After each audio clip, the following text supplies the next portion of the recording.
There are few vehicles in the world that manage to capture the hearts of enthusiasts quite like the Suzuki Jimny. This small but mighty off-roader has built a reputation for being lightweight, highly capable, and surprisingly affordable. Yet despite its global success, the Jimny is completely unavailable in the United States. Why? Why is a vehicle beloved by off-roaders, adventurers, and city drivers alike not sold in a country that celebrates rugged SUVs and 4x4 capability? What exactly makes this compact 4x4 too extreme for the so-called land of the free? Today, we're going to break it all down in the most detailed deep dive on the Jimny yet. By the time we're done, you'll know exactly why the US government, automotive regulations, and market dynamics have conspired to keep the Jimny out of reach. And more importantly, you'll learn how you might be able to get one anyway. The Suzuki Jimny has a legacy that stretches back over 50 years. To understand its impact, we have to go back to the very beginning.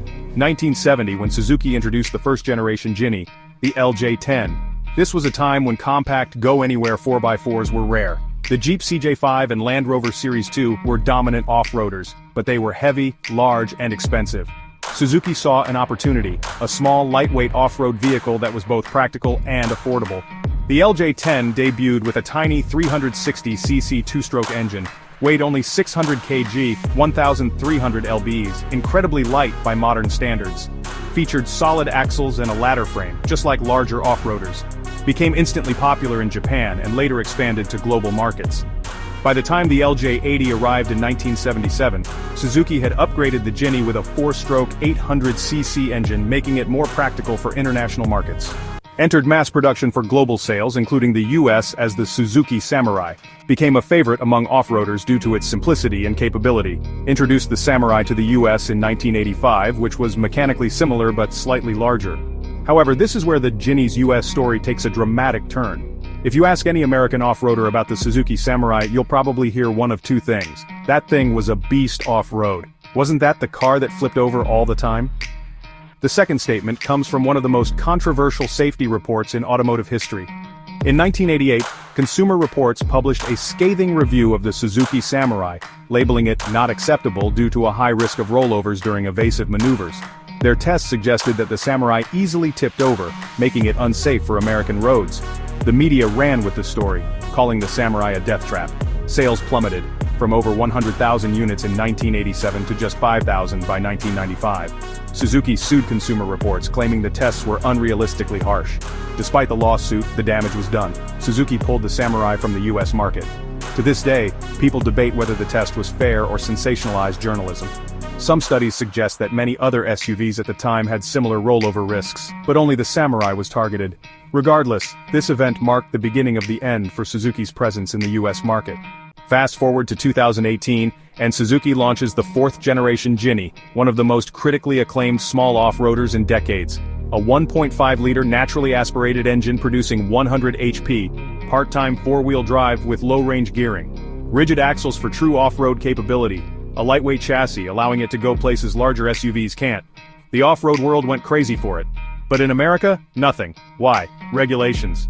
Modern US safety laws are extremely strict. To legally sell a new car, manufacturers must meet frontal crash safety standards, side impact crash safety, roof crush protection, electronic stability control requirements, pedestrian impact regulations. The Jimny does not pass several of these tests. It lacks advanced airbag systems. It doesn't have electronic stability control that meets US standards. Side impact protection is inadequate, particularly for a vehicle of its size. The biggest issue? Rollover resistance.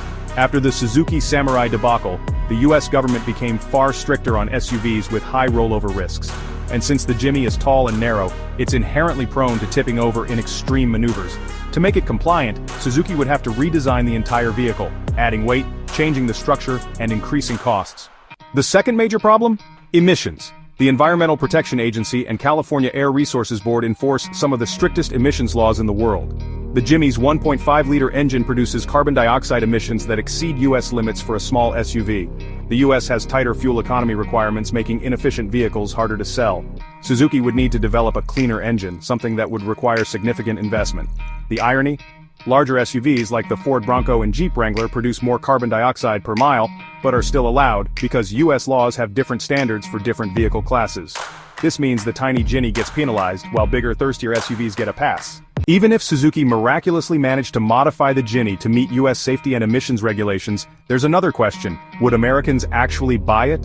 While off-road enthusiasts and collectors rave about the Jimny, the broader US car market operates on an entirely different set of preferences compared to the rest of the world. Americans love big vehicles. The best-selling cars in the US aren't small hatchbacks or compact off-roaders, they're full-size pickup trucks and SUVs. The Ford F-Series has been the best-selling vehicle in America for over 40 years. The Chevrolet Silverado and Ram 1500 round out the top three. Even among SUVs, vehicles like the Toyota RAV4, Honda CR-V, and Ford Explorer dominate sales. Where does the Jimny fit in? It doesn't. The Jimny is an incredible off-road vehicle, but in the US, most people spend more time on highways than on trails. This is where the Jimny struggles. Its 1.5-liter engine only makes 100 horsepower, meaning highway speeds require constant high revs. It has poor aerodynamic efficiency, leading to high wind noise at speeds over 60 miles per hour. Its short wheelbase makes it unstable at high speeds, compared to larger SUVs with longer wheelbases. While the Jimny thrives on rough terrain, it's not ideal for long-distance highway travel, which is a major downside in a country where road trips are common. If Suzuki brought the Jimny to the United States, it would enter a highly competitive off-road market, dominated by established brands. The Jeep Wrangler is already America's go-to off-road vehicle. The Ford Bronco, especially the Bronco Sport, appeals to buyers wanting a smaller off-roader. The Toyota 4Runner and Subaru Crosstrek provide off-road capability while maintaining highway comfort. In comparison, the Jimny is cheaper than a Jeep or Bronco. It's lighter and more nimble off-road. However, it lacks power and highway stability. Plus, it doesn't have a dealership network in the United States, since Suzuki left the market in 2012. Even if Suzuki made the Jimny road legal in the US, there's a real question of whether enough buyers would choose it over a Jeep or Bronco, especially with limited service and repair options. The Jimny's biggest advantage in global markets is affordability. In Europe, the Jimny starts at 25,000 euros, which is about $27,000. In Japan, it sells for around 1.8 million yen, roughly $17,000. But to make it US legal, Suzuki would need to add crash protection reinforcements, upgrade airbag systems, improve stability control, and redesign the engine and exhaust to meet emissions rules. These changes could increase the base price to $30,000 or more, placing it dangerously close to competitors like the Jeep Wrangler Sport at $33,000, or the Ford Bronco at $34,000, both of which offer more power, more space, and a better dealer network. Would American buyers pay $30,000 or more for a small, 100-horsepower SUV? That's a tough sell. So, if you can't buy a brand new Jimny in the US, is there a way around the ban? The answer is yes, through a loophole called the 25-year import rule. The 25-year rule is a U.S. federal law stating that any car 25 years or older can be imported without needing to meet U.S. safety or emission standards. This means that while new Jimnys can't enter the U.S., older models such as the 1998 Jimny are 100% legal to import. First, find an eligible Jimny. Look for models from 1998 or earlier. These can be sourced from Japan, Europe, or Australia. Next, use a registered import broker. Importing a car involves customs paperwork, taxes, and compliance forms. A broker can handle these for you. Then ship the vehicle to a U.S. port. Costs for overseas shipping range from $2,000 to $5,000, depending on location. Finally, register it in a state with lenient classic car laws. Some states, like Montana and Florida, have easier registration processes for imported vehicles. Limited availability. 25-year-old Jimnys are hard to find in good condition. Price markups. Importing adds over $5,000 in costs, making it more expensive than buying locally. Insurance challenges. Some insurance companies won't cover imported vehicles due to lack of crash test data. However, if you're dedicated and willing to pay the premium, importing a Jimny is the only legal way to get one in the US right now. With all the regulatory challenges and market obstacles, is there any chance that Suzuki will eventually sell the Jimny in the US? The short answer, unlikely, but not impossible. Theoretically, Suzuki could make the Jimny compliant by investing in a stronger crash structure to pass NHTSA tests, more airbags and stability control features, and a revised emissions system to meet EPA and CARB standards. However, these changes come at a cost. The more modifications Suzuki makes, the higher the price, and the less competitive the Jimny becomes against Jeep and Ford. Given Suzuki's small global footprint and limited research budget, it's unlikely they would spend millions of dollars just to bring a niche vehicle to the US. Here's an interesting loophole. Some countries have exemptions for light commercial vehicles, meaning certain utility-focused Jimnys, like the two-seater Jimny LCV in Europe, don't need to meet the same safety rules. If Suzuki rebranded the Jimny as a work vehicle, it might have an easier time passing regulations.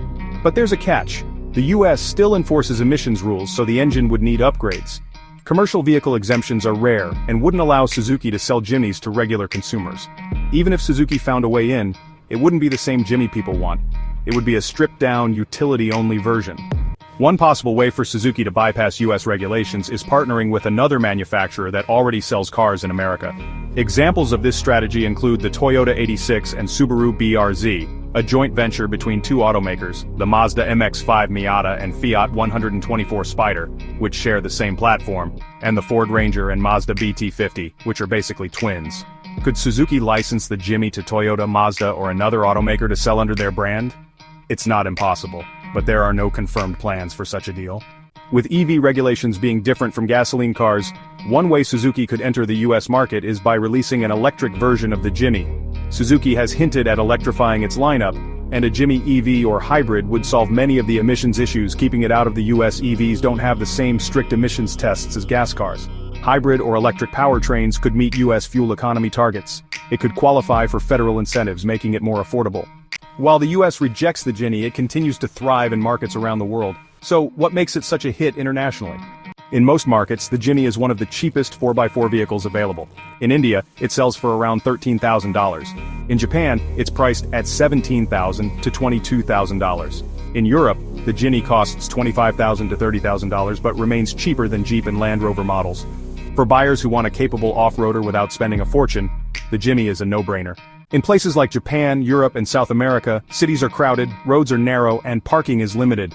The Jimny's small footprint makes it easy to maneuver in urban areas. It fits into tight parking spaces where larger SUVs struggle. Many countries tax vehicles based on size and engine displacement, making the Jimny cheaper to own than full-size SUVs. This makes it the perfect balance between an urban commuter and an off-road adventurer. Unlike modern SUVs packed with electronic gadgets, the Jimny follows a minimalist design philosophy. No complex hybrid systems, just a simple, naturally aspirated engine. Basic electronics, fewer sensors and computers mean less that can go wrong. A rugged ladder-frame chassis, built to handle extreme conditions. In developing countries, off-road fleets, and remote locations, a simple, durable vehicle is worth more than fancy features. This is why the Jimny is so popular in Africa, South America, and parts of Asia. It's a reliable, low-maintenance workhorse. The current generation Jimny pays homage to classic off-roaders like the original Suzuki LJ10 from the 1970s, the Mercedes-Benz G-Wagon with its boxy styling, and the Land Rover Defender 90 with its short wheelbase toughness. This retro styling sets it apart from modern SUVs, which are increasingly looking like crossover station wagons. The Jimny isn't just about looks, it's one of the most capable stock off-road vehicles on the market. With full-time four-wheel drive with low-range gearing, rigid axles front and rear, and exceptional ground clearance and approach angles, it can go toe-to-toe with much bigger, more expensive SUVs. Enthusiasts love seeing a tiny Jimny outperform a $70,000 Land Rover Defender on a tough trail. It's the ultimate underdog. The Jimny has a massive aftermarket community, similar to the Jeep Wrangler or Toyota Land Cruiser. Owners modify them with lift kits, bigger tires, winches, snorkels, and roof racks. Off-road tuners create overlanding builds, camper conversions, and extreme rock crawlers. The Jimny's simple design makes DIY modifications easy compared to high-tech SUVs. This means every Jimny is unique and enthusiasts take pride in personalizing them. The Suzuki Jimny represents something rare in today's automotive world. A lightweight, affordable, no-nonsense off-roader. It thrives in every market except the US, thanks to regulations. Safety and emissions laws make it nearly impossible for Suzuki to sell here. Importing one is an option, but it's expensive and impractical for most buyers. The future might hold an EV version, but nothing is confirmed yet. For now, the Jimny remains forbidden fruit for American buyers. But for those dedicated enough to find a way, whether through importing or traveling abroad, the legendary Jimny is still within reach. Would you go through the effort to import one? Let me know in the comments. And if you enjoyed this deep dive, subscribe for more automotive breakdowns. See you in the next one.